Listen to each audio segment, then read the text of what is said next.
Look closely at the ancient civilization built along the banks of the Nile. They dedicated immense wealth and engineering power to a single, absolute focus, constructing massive stone pyramids and tombs designed specifically to house the dead. Inside these tombs, we find perfectly preserved sarcophaguses holding mummified bodies. The Egyptians spent weeks carefully hollowing out human remains, drying the flesh and wrapping it in layers of linen. This fixation on physical preservation traces back to a gruesome story of betrayal, jealousy, and assassination.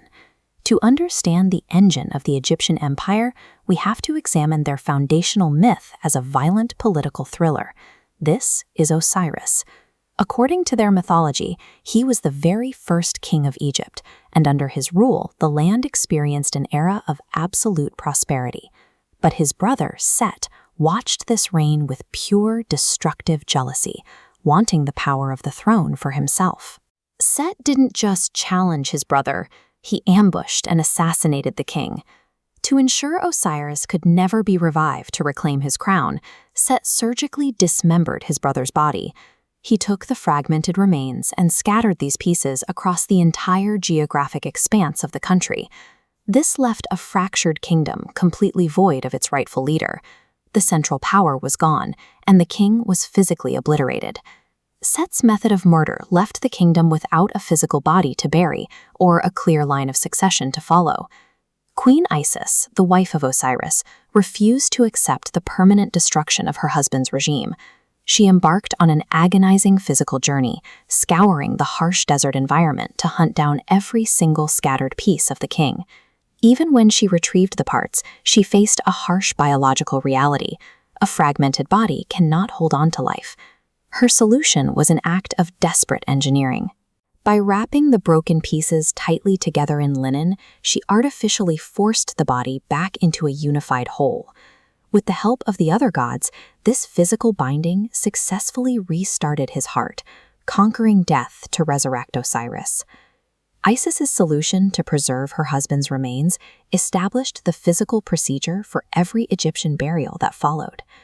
There was a permanent catch to this resurrection. Having crossed the threshold of death, Osiris was biologically disqualified from ruling the world of the living. Instead, he was promoted. Osiris became the lord of the underworld, acting as the inescapable judge of the dead. Look at this falcon. This represents their son, Horus, the all-seeing sky god who took responsibility for the living realm in his father's place. And guarding the gates of this new kingdom was Anubis, this jackal-headed entity who served as the strict enforcer for Osiris's realm. This family dynamic provided a highly organized, strict chain of command that dictated the entire Egyptian afterlife. The myth of Osiris didn't stay confined to the dark underworld.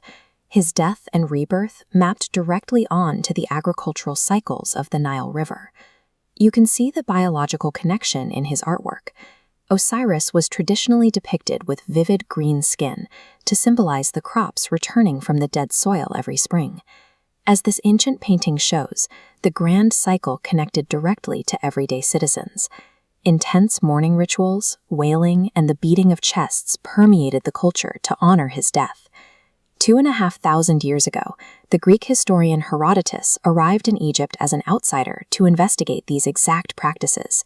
He observed the intense wailing that marked the loss of the god, followed immediately by wild, wine-soaked festivals rejoicing in his rebirth. He concluded that these rituals, though unique in their details, matched the worship of his own Greek god of wine, Dionysus.